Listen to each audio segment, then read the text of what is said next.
بسم اللہ الرحمن الرحیم۔ السلام علیکم ورحمۃ اللہ وبرکاتہ۔ دوستو، کیا آپ نے کبھی سوچا ہے اس دنیا میں سب سے پہلے لبیک اللہم لبیک کس نے کہا ہوگا؟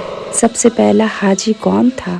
آج کا یہ ویڈیو آپ کو ہزاروں سال پیچھے اس وقت میں لے جائے گا جب نہ شہر تھا، نہ آبادی، نہ روشنی، صرف اللہ کا حکم اور ایک پیغمبر کا یقین تھا۔ ویڈیو کو آخری تک ضرور دیکھیے گا، اور اگر آپ ہمارے چینل پر نئے ہیں تو ویڈیو کو لائک اور چینل کو سبسکرائب ضرور کیجیے۔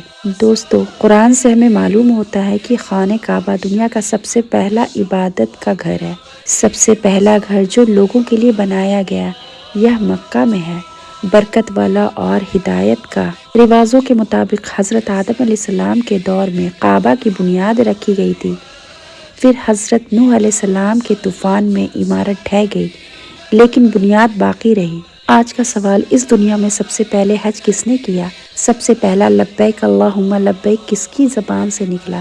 اگر آپ اس ویڈیو کو آخر تک دیکھیں گے تو انشاءاللہ آپ کا دل بھی حج کے لیے تڑپ اٹھے گا۔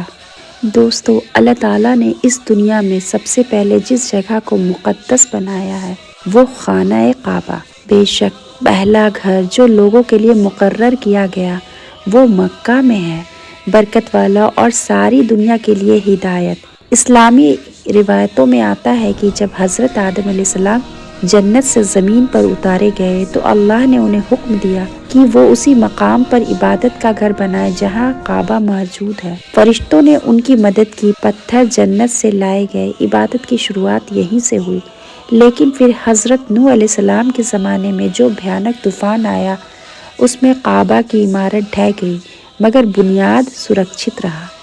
طوفان کے بعد مکہ کی وادی پھر ویران ہو گئی، نہ انسان، نہ جانور، نہ پانی، صرف ریت پہاڑ۔ ہزاروں سال تک یہ وادی خاموش رہی۔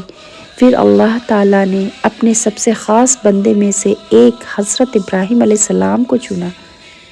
اللہ کا حکم ہوا اپنی بیوی ہاجرہ اور دودھ منہ بیٹے اسماعیل کو ایک ویران وادی میں چھوڑ آؤ۔ حضرت ہاجرہ نے پوچھا، اے ابراہیم، کیا یہ اللہ کا حکم ہے؟ جب جواب ملا ہاں تو کہا، پھر اللہ ہمیں ضائع نہیں کرے گا۔ پیاس سے تڑپتا بچہ اور بے بس ماں۔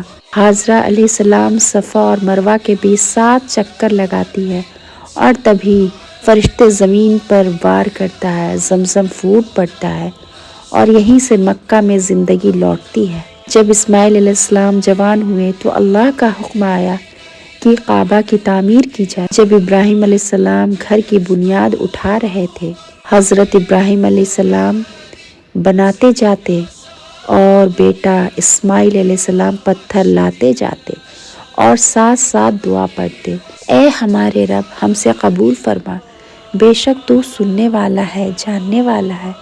تعمیر اونچی ہوئی تو اسماعیل علیہ السلام نے ایک پتھر لائے جس پر کھڑے ہو کر ابراہیم علیہ السلام نے دیوار اٹھائی۔ آج وہی پتھر مقام ابراہیم ہے، اس کے پیچھے نماز پڑھنا سنت ہے۔ اب سب سے بڑا لمحہ آیا، سورہ الحج، اور لوگوں میں حج کا اعلان کر دو۔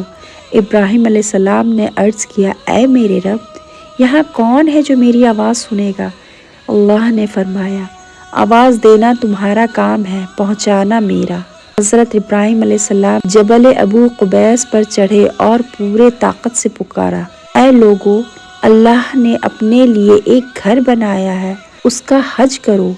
اللہ نے اس آواز کو ہر روح تک پہنچا دیا، ماں کے پیٹ میں، زمین کے اندر، قیامت تک آنے والوں تک۔ جس روح نے اس دن لبیک کہا وہی آج حج تک جاتی ہے۔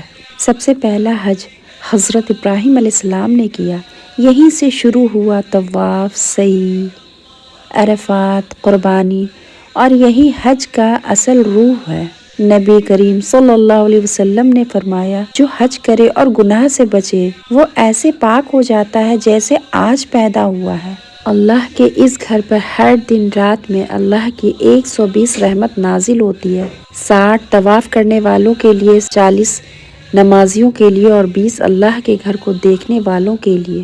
دوستوں، حج پیسوں سے نہیں نصیب سے ملتا ہے، جسے اللہ بلاتا ہے اسی کے دل میں مکہ کی طلب ڈالتا ہے۔ اگر آج آپ کا دل بھر آیا تو سمجھ لیجئے بلاوا شروع ہو چکا ہے۔ پکار میں لبیک کہنے والوں میں شامل فرما، ہمیں بھی اپنے گھر کا مہمان بنا، ہمیں بھی مقام ابراہیم کے پیچھے 2 رکعت نصیب فرما، آمین یا رب العالمین۔ اے اللہ، جنہوں نے آج یہ ویڈیو دیکھا ان کے نام بھی اپنے مہمانوں کی فہرست میں لکھ دے، ہمیں بھی لبیک کہنے والوں میں شامل فرما۔ اگر ویڈیو پسند آیا ہے تو لائک کریں، شیئر کریں، سبسکرائب ضرور کریں۔ ملیں گے انشاءاللہ ایک نئی ایمان والی ویڈیو کے ساتھ۔ السلام علیکم ورحمۃ اللہ وبرکاتہ۔